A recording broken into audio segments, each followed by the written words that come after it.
So for more on Erdoğan's comments about Srebrenica, TRT World senior producer Nafisa Latiç joins us now in the studio. Hi, Nafisa. So why has Recep Tayyip Erdoğan made this comment? Could you give us a little bit of a background?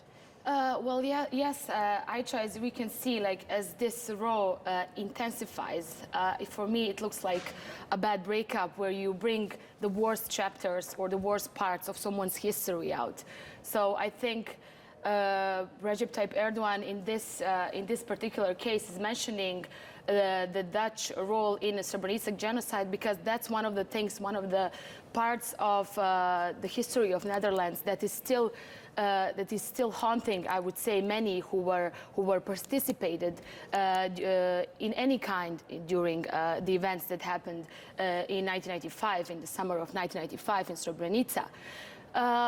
Well, to give you a bit of a background, in 1995, when Bosnian Serb forces were entering Srebrenica, they were commanded by Ratko Mladic, which we all know is convicted for genocide and atrocities that happened in Srebrenica.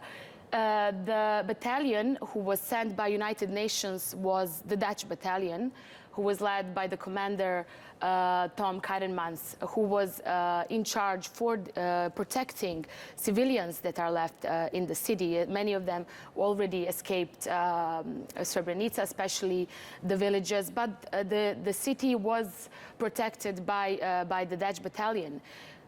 What happens afterwards, of course, I think many of you know, 8,000 men was killed by Serbian forces, and the question remains why Dutch battalion didn't stop these events. But I must also say that we are talking here specifically about the government that ruled the Netherlands in that time, about the battalion who was in charge for Srebrenica in that time. We already know that after some UN did some reports on Srebrenica, a lot of the people who were in Dutch government in that time resigned.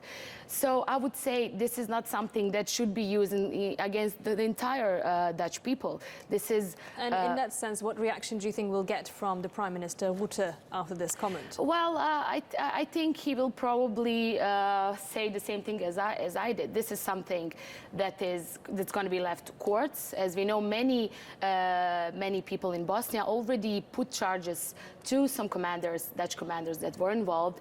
We already have one case that won that charge, so compensation is going to be paid to the victims' families. We have a case of a person who had the entire family in Dutch protected zone left before he went to Tuzla, other city that was safe back then, and never saw them again. So of course these things will continue to be processed, but I think in this case this is something that involves particular people and particular people who were in charge, not just for Dutch battalion, but the entire UN, as Kofi Annan said in 2005, 10 years after the Srebrenica genocide. This is something that will haunt United Nations forever.